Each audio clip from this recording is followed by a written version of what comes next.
Évangile selon Marc, chapitre 5, versets 21 à 43. Jésus revint en barque de l'autre côté du lac. Une grande foule s'assembla autour de lui alors qu'il se tenait au bord de l'eau.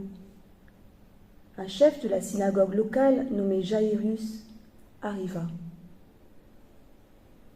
Il vit Jésus, se jeta à ses pieds et le supplia avec insistance. « Ma petite fille est mourante, dit-il. Je t'en prie, viens et pose les mains sur elle afin qu'elle soit sauvée et qu'elle vive. » Jésus partit avec lui. Une grande foule l'accompagnait et le pressait de tous côtés. Il y avait là une femme qui avait des pertes de sang depuis 12 ans. Elle avait été chez de nombreux médecins dont le traitement l'avait fait beaucoup souffrir. Elle y avait dépensé tout son argent, mais cela n'avait servi à rien. Au contraire, elle allait plus mal. Elle avait entendu parler de Jésus. Elle vint alors dans la foule derrière lui et toucha son vêtement. Car elle se disait, si je touche au moins ses vêtements, je serai guérie. Sa perte de sang s'arrêta aussitôt et elle se sentit guérie de son mal. Au même moment, Jésus se rendit compte qu'une force était sortie de lui. Il se retourna au milieu de la foule et demanda « Qui a touché mes vêtements ?» Ses disciples lui répondirent « Tu vois que la foule te presse et de tous côtés, tu demandes encore qui m'a touché ?» Mais Jésus regardait autour de lui pour voir qui avait fait cela. La femme tremblait de peur parce qu'elle savait ce qui lui était arrivé. Elle vint alors se jeter à ses pieds et lui avoua toute la vérité. Jésus lui dit « Ma fille, ta foi t'a guérie. Va en paix, délivrée de ton mal. » Tandis que Jésus parlait ainsi, des messagers vinrent de la maison du chef de la synagogue et lui dirent « Ta fille est morte, pourquoi déranger encore le maître ?» Mais Jésus ne prêta aucune attention à leurs paroles et dit à Jairus « N'aie pas peur, crois seulement. » Il ne permit alors à personne de l'accompagner si ce n'est à Pierre, à Jacques et à son frère Jean. Ils arrivèrent chez le chef de la synagogue où Jésus vit des gens agités qui pleuraient et se lamentaient à grands cris. Il entra dans la maison et leur dit « Pourquoi toute cette agitation et ces pleurs? L'enfant n'est pas morte. Elle dort. » Mais ils se moquèrent de lui. Alors il les fit tous sortir, garda avec lui le père, la mère et les 3 disciples, et entra dans la chambre de l'enfant. Il la prit par la main et lui dit « Talitha koum », ce qui signifie « Fillette, debout, je te le dis ». La fillette se leva aussitôt et se mit à marcher. Elle avait 12 ans. Mais Jésus leur recommanda fermement de ne le faire savoir à personne. Puis il leur dit « Donnez-lui à manger ».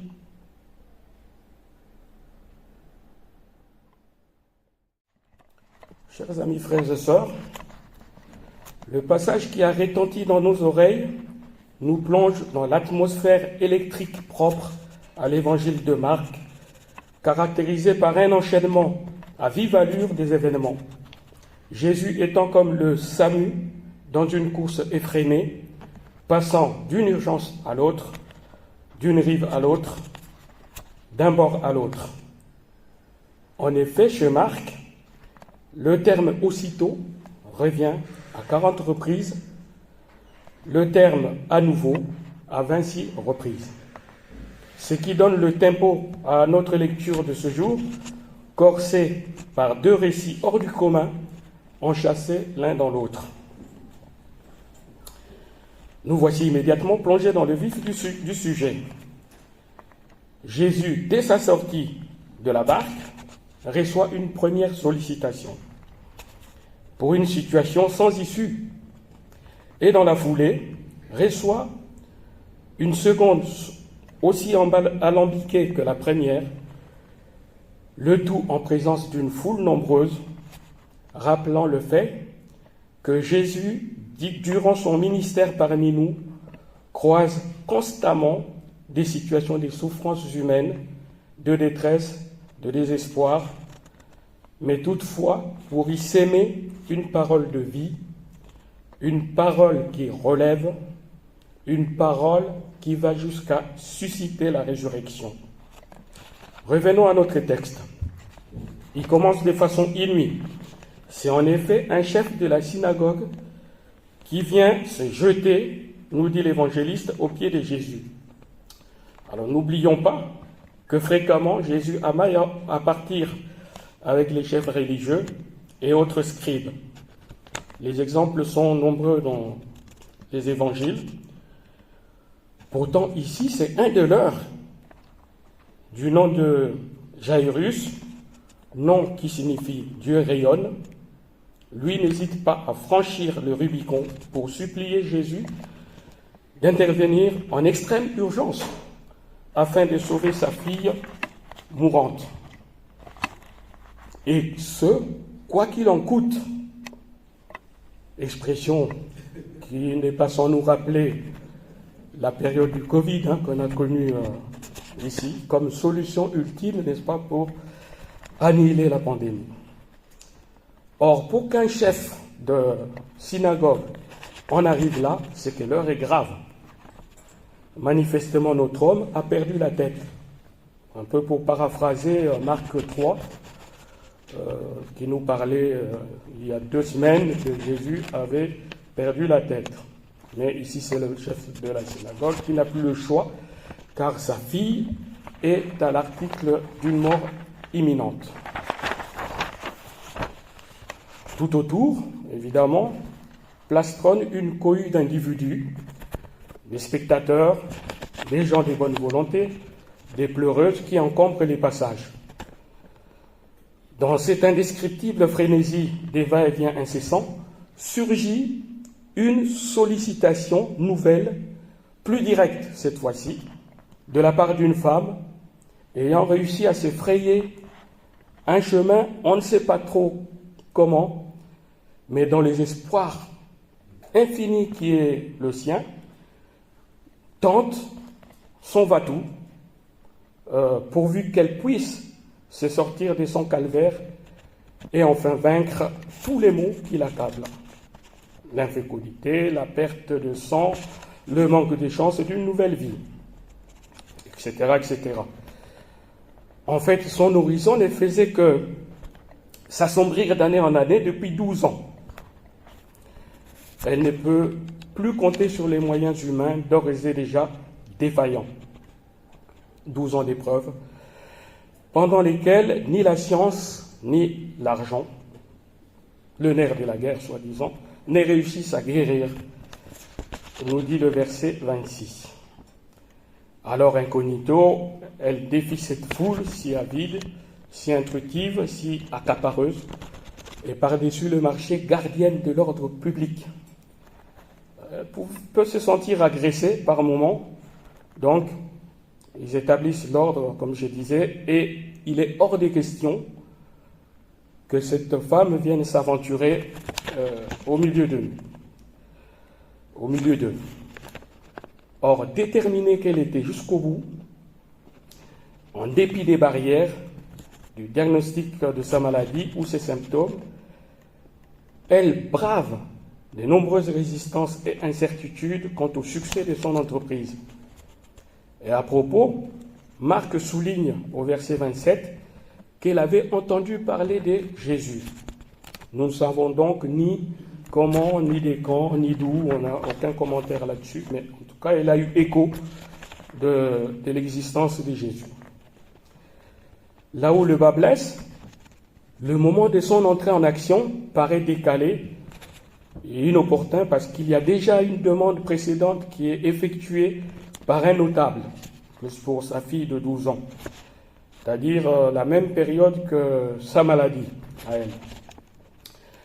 Par ailleurs, elle transgresse les lois religieuses ainsi que les coutumes culturelles de son peuple qui obligent la femme de rester en retrait et lui interdisent de se mêler aux hommes.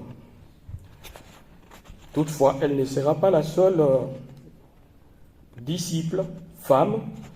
D'autres suivront.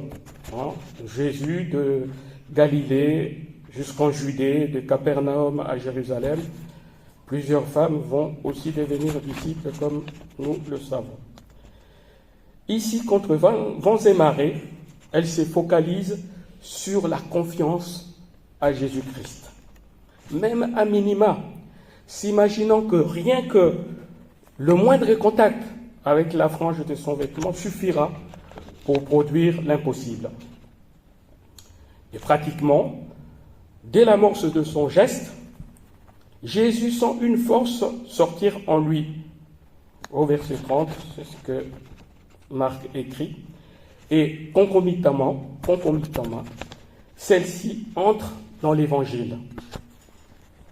C'est-à-dire là où d'aucuns d'entre nous auraient abandonné la femme mystère, on peut l'appeler comme ça, ou si vous préférez l'intruse, eh bien, pour aller secourir à grandes enjambées l'enfant du chef de la synagogue, Jésus s'arrête net et voit ce que personne n'a pu voir, ni su, ni voulu calculer sur l'enjeu du moment, et qui finalement va mettre en lumière un des aspects incontournables de son ministère, à savoir son aspect thérapeutique.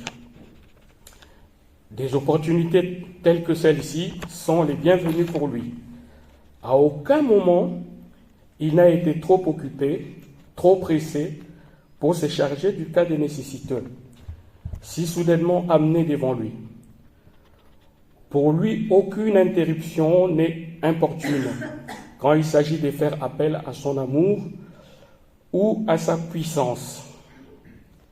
Saisissant la parole, il proclame solennellement: « Ma fille, ta foi t'a sauvée, va en paix et sois guérie de ton mal. » Paradoxalement, elle qui espérait une petite recharge, vous savez, comme quand on pose son téléphone sur sa base, c'est un véritable coup de défibrillateur qu'elle reçoit. Cela dit, si la foi peut déplacer les montagnes, la foi que Jésus évoque ici, la foi qu'il prête à cette femme, c'est d'abord et seulement cette confiance placée en lui. C'est bien par cette foi qu'elle a dépassé tous les obstacles physiques, moraux, religieux, pour venir toucher le vêtement de Jésus. C'est toujours par la foi que certains invisibles osent dire leur présence. La foi. Pas seulement la croyance, l'adhésion à une confession de foi, la confession que Dieu rejoint inconditionnellement quiconque quand on ose faire un pas, dire un mot, faire un geste à bon escient. Par ricochet, non seulement Jésus guérit la femme, mais il l'adopte. Il devient père par adoption au moment où il faille voler au secours de la fillette. Et sans transition, tombe la mauvaise nouvelle pour Jairus. De la foule sortent des messagers de mort. Votre fille est morte, scande-t-il. Ne dérangez pas le maître. Oui, ne l'importunez plus. Alors, on a l'impression qu'en ce moment-là, tout est fini. Alors, pendant que légitimement ce père qui voulait du tout de suite pouvait fustiger quelque part la nonchalance de Jésus, le manque de diligence de sa part, et suivre les conseils de ces messagers de la mort, eh bien, Jairus, qui est perdu, entend Jésus faire le constat. Il ne l'entend pas, mais Jésus en lui-même fait le constat que la réalité n'aura pas le dernier mot. C'est-à-dire ce que sont venues dire ces personnes-là ne pouvait pas être le dernier mot. Et Jésus déclare, en parlant à Jairus, « Ne crains pas, crois seulement. » si bien que Jairus n'a plus qu'à suivre l'attitude humble de la femme qui s'abaissait au moins pour seulement toucher son vêtement et répondre à sa parole, tout comme ses premiers disciples, Pierre, Jacques, Jean, qu'il a pris avec lui. Résolument, Jésus commence très très fort. L'enfant n'est pas morte, elle dort. Il s'ensuit moquerie, colibé, rire dans l'assistance. Jésus d'ailleurs dira la même chose de Lazare en Jean 11, 11, en ajoutant même « je vais aller le réveiller ». En effet, Jésus, après avoir chassé certains, pénètre dans la chambre. Juste un petit détail qui passe souvent inaperçu à ce moment-là, Jésus prend avec lui le père et la mère de l'enfant, rendant la vie dans le plus grand secret familial. Et voilà. Regardons combien dans ces deux situations, c'est bien la vie qui gagne sur la mort, notamment grâce à l'attitude des protagonistes qui ne se résignent jamais. La femme n'est pas découragée d'avoir beaucoup souffert et d'avoir perdu du temps et tout ce qu'elle possédait auprès des médecins. Le père de la jeune fille n'hésite pas non plus à subir les commérages, le scepticisme de son entourage, un entourage finalement pas très bien disposé, puisqu'il est plutôt porté à la moquerie.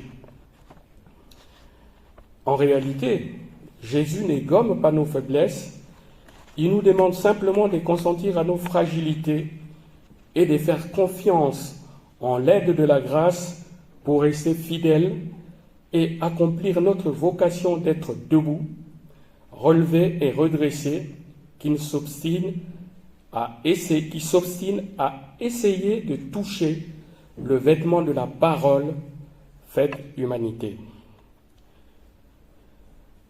Jésus est plusieurs fois interrompu, il subit des contretemps, mais il est exempt de toute rigidité. Il a une souplesse dont nous ne savons toujours pas faire preuve. Alors, naturellement, ce qui se passe dans un sens, c'est notre lot à tous. Jeunes comme âgés, notre vie s'écoule.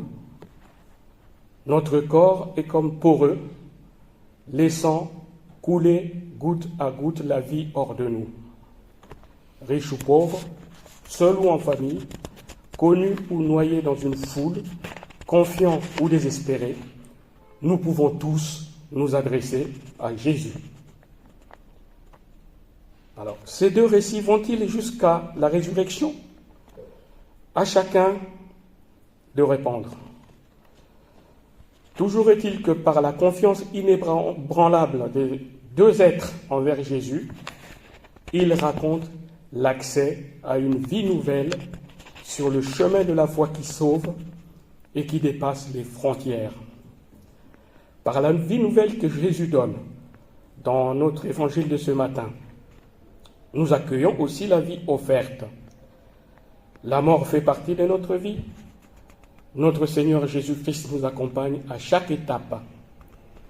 Par sa propre mort et sa résurrection, Jésus a vaincu toute forme de mort et désormais nous invite à ses côtés à recevoir la vie, à nous lever, à nous réveiller pour devenir nous-mêmes et profiter de chaque instant dans la reconnaissance, l'amour et la confiance.